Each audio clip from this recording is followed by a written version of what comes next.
सोचिए, एक मासूम बच्चा, अंधेरी रात, रेत से भरा वीरान जंगल और एक गहरा कुआं। क्या आपने कभी सोचा है कि जिस इंसान को उसके अपने भाई मौत के हवाले कर दें और फिर वही इंसान एक दिन पूरे मुल्क का हाकिम बन जाए? तो ये कहानी है सब्र की, ये कहानी है साजिश की, ये कहानी है अल्लाह के मंसूबे की। ये है हज़रत यूसुफ अलैहिस्सलाम का बहुत मशहूर वाक़या। हज़रत यूसुफ अलैहिस्सलाम की कहानी कुरान मजीद की सबसे मुकम्मल और दिल को हिला देने वाली कहानी है। अल्लाह ताला ने खुद फरमाया, हम तुम्हें सबसे बेहतरीन कहानी सुना रहे हैं। ये कहानी हमें सिखाती है कि जुल्म कितना भी गहरा क्यों ना हो, हक़ आखिरकार ज़ाहिर होकर रहता है। ये सिर्फ एक नबी की कहानी नहीं, ये इंसानियत, सब्र, पाक दामनी और तवक्कुल की मिसाल है।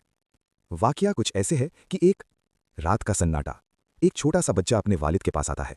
वो हज़रत यूसुफ अलैहिस्सलाम है और वो कहते हैं, अब्बा जान, मैंने ख्वाब देखा है। 11 सितारे, सूरज और चांद मुझे सजदा कर रहे हैं। उनके वालिद हज़रत याकूब अलैहिस्सलाम कांप उठते हैं। वो समझ जाते हैं ये मामूली सपना नहीं है। वो बेटे को समझाते हैं, ये सपना अपने भाइयों से मत कहना। लेकिन किस्मत अपनी राह बनाती है। यूसुफ अलैहिस्सलाम की मासूमियत, उनकी खूबसूरती और बाप की मोहब्बत भाइयों के दिल में जलन पैदा कर देती है। जलन जो धीरे धीरे साजिश बन जाती है। फिर एक दिन भाई मिलकर फैसला करते हैं, यूसुफ अलैहिस्सलाम को हमसे दूर कर दो। किसी ने कहा उन्हें मार दो, किसी ने कहा नहीं, एक गहरे कुएं में फेंक दो। उनके वालिद याकूब अलैहिस्सलाम से इजाज़त ली जाती है। झूठे वादे, नकली मोहब्बत और फिर वीरान जंगल। एक बच्चा जो अब तक सिर्फ प्यार जानता था, आज धोखे से रूबरू होता है। यूसुफ अलैहिस्सलाम को कुएं में डाल दिया जाता है। अंधेरा, तन्हाई और सिर्फ अल्लाह पर भरोसा। आसमान से वही आती है, घबराओ मत, एक दिन तुम इन्हें इनके किए का सच बताओगे। एक काफिला गुजरता है। कुएं से पानी निकालते हुए यूसुफ अलैहिस्सलाम मिल जाते हैं। मिस्र में उन्हें बेच दिया जाता है, कम कीमत में, लेकिन अल्लाह की नज़र में उनकी कीमत बहुत ऊंची थी।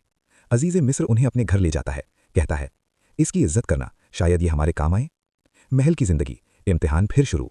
अजीज़ की पत्नी यूसुफ अलैहिस्सलाम को गुनाह की तरफ बुलाती है, दरवाजे बंद करती है, मौका पूरा मिलता है। लेकिन यूसुफ अलैहिस्सलाम कहते हैं, मैं अल्लाह से डरता हूँ।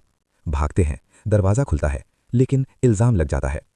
सच जानते हुए भी उन्हें जेल भेज दिया जाता है। फिर जेल में, जहाँ अंधेरा है लेकिन यूसुफ अलैहिस्सलाम का किरदार रोशन है, वो कैदियों को अल्लाह की दावत देते हैं। 2 कैदी अपने ख्वाब सुनाते हैं। यूसुफ अलैहिस्सलाम उनकी ताबीर बताते हैं, जैसा कहा वैसा ही होता है। एक आज़ाद हो जाता है। यूसुफ कहते हैं, बादशाह से मेरा जिक्र करना। साल गुजर जाते हैं, जिक्र नहीं होता, लेकिन अल्लाह कभी नहीं भूलता। एक दिन बादशाह एक ख्वाब देखता है, 7 मोटी गायें, 7 दुबली गायें। कोई ताबीर नहीं बता पाता। तभी जेल से यूसुफ अलैहिस्सलाम याद आते हैं। यूसुफ अलैहिस्सलाम ताबीर बताते हैं, 7 साल खुशहाली, फिर 7 साल अकाल, लेकिन एक शर्त रखते हैं, पहले मेरा बेगुनाह होना साबित करो। फिर काफ़ी छानबीन के बाद सच्चाई सामने आती है। इल्ज़ाम मान लिए जाते हैं। यूसुफ अलैहिस्सलाम मिस्र के खजानों के जिम्मेदार बनते हैं। और एक दिन वही भाई जो कुएं में छोड़ गए थे, आज मदद मांगने सामने खड़े हैं। यूसुफ पहचान लेते हैं, लेकिन बदला नहीं लेते। कहते हैं, आज तुम पर कोई इल्ज़ाम नहीं, अल्लाह तुम्हें माफ़ करे।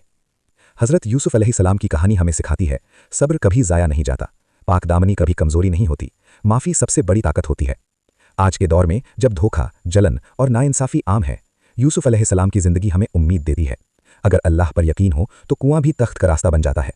सोचिए, क्या हम भी सब्र और सच का दामन थाम सकते हैं? वीडियो पसंद आए तो कमेंट में सच ज़रूर लिखें और लिफ्ट माई स्किल्स किड्स को सब्सक्राइब करें।